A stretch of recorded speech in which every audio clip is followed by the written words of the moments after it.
தியானம் 20. ஆத்தும நேசரின் வாய். வேத பகுதிகள். எல்லாரும் அவருக்கு நற்சாட்சி கொடுத்து அவருடைய வாயிலிருந்து புறப்பட்ட கிருபையுள்ள வார்த்தைகளை குறித்து ஆச்சரியப்பட்டார்கள். லூக்கா 4:22. இது என்ன வார்த்தையோ, அதிகாரத்தோடும் வல்லமையோடும் அசுத்த ஆவிகளுக்கும் கட்டளையிடுகிறார், அவைகள் புறப்பட்டு போகிறதே என்று ஒருவரோடொருவர் பேசிக்கொண்டார்கள். லூக்கா 4:36. தாகமாயிருக்கிறேன் என்றார். காடி நிறைந்த பாத்திரம் அங்கே வைக்கப்பட்டிருந்தது. அவர்கள் கடற்காலனை காடியிலே தோய்த்து ஈசோப்பு தண்டில் மாட்டி அவர் வாயினிடத்தில் நீட்டி கொடுத்தார்கள். யோவான் 19:28-29.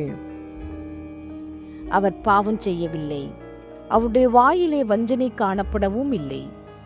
1 பேதுரு 2:22. அவர்கள் மேல் ஊதி பரிசுத்த ஆவியை பெற்றுக்கொள்ளுங்கள். எவர்களுடைய பாவங்களை மன்னிக்கிறீர்களோ அவைகள் அவர்களுக்கு மன்னிக்கப்படும்.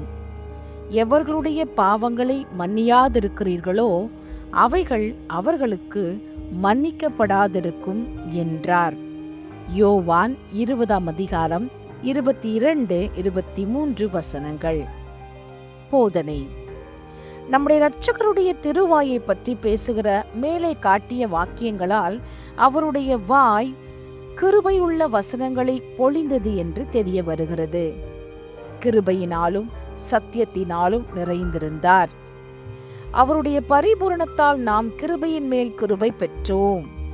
தேவன் நமது மேல் பொழியும்படி சித்தம் கொண்ட கிருபா நதி நமது இரட்சகராகிய இயேசுவின் வாயாகிய வாய்க்காலின் வழியாய் வடிந்தது. அவருடைய கிருபையுள்ள வசனத்தில் 2 கேளுங்கள். வருத்தப்பட்டு பாரம் சுமக்கிறவர்களே, நீங்கள் எல்லாரும் என்னிடத்தில் வாருங்கள், நான் உங்களுக்கு இளைப்பாறுதல் தருவேன். நீதிமான்களை அல்ல, பாவிகளையே மனந்திரும்புகிறதற்கு அழைக்க வந்தேன் என்கிறார். 2. இயேசுவின் வாய் வல்லமையுள்ள வார்த்தைகளையும் பொழிந்தது. நாசரேத்துரார் ஆலயத்தில் இயேசுவின் வார்த்தை ஒரு பேயை ஓட்டினது. அதை கண்ட எல்லாரும் இது எப்படிப்பட்ட வார்த்தையோ என்று பிரமித்தார்கள். நமக்கு ஜெபத்தையும் உபவாசத்தையும் பேயோட்டும் முறையாகச் சொன்னார். தாமோ தமது வல்லமையுள்ள வார்த்தையே பிரயோகித்தார். கடலின் கொந்தளிப்பையும் அவருடைய வாயின் வார்த்தையை அடக்கிவிட வல்லமை உள்ளதாயிருந்தது.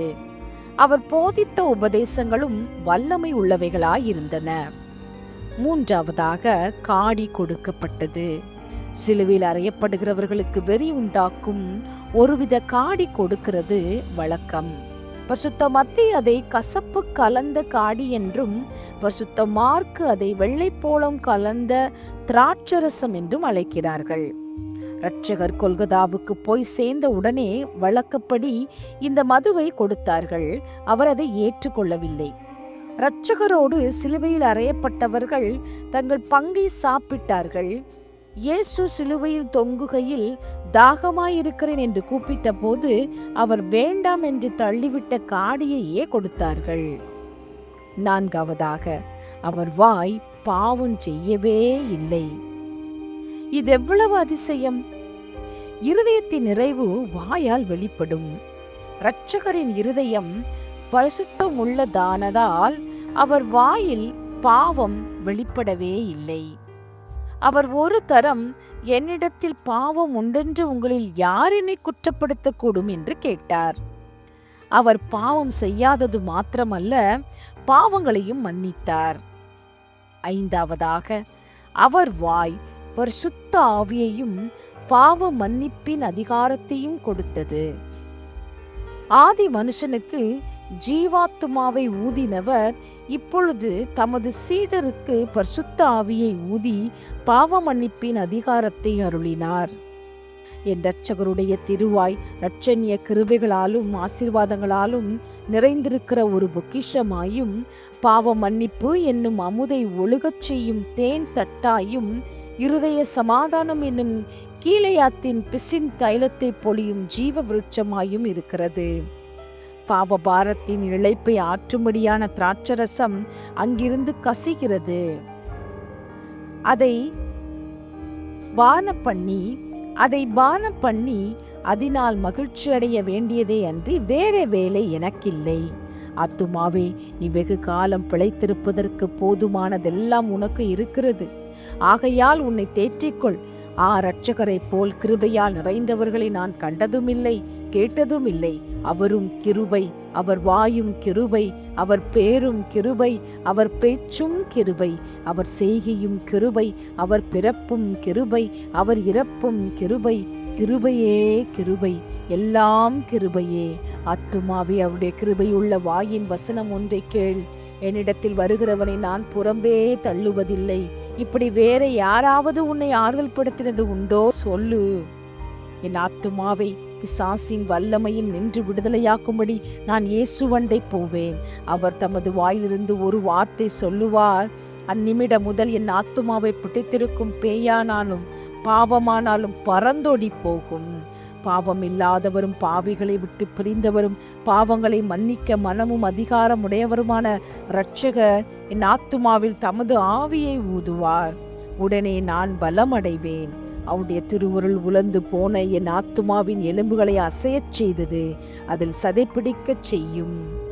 கிருபையின் வரப்பிரசாதங்கள் இறங்குவது என் ஆத்துமாவின் பேய்களை ஓட்டி பயங்களை அமர செய்து பாவங்களை மன்னிக்கிறதுமான திருவாயில் காடி கொடுக்கப்படுகிறது. என் ஆத்துமா பார்த்து புலம்புகிறது.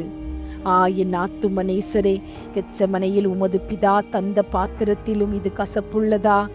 நீர் 33 வருடமாய் குடித்த வியாகுல பானத்திலும் இது கசப்புள்ளதா? இல்லையே, பின்ன ஏன் நீர் அதை தள்ளிவிட்டீர்? தாகமெடுத்த உமக்கு அந்த பாதகர் ஜலம் கொடுக்கலாகாதா?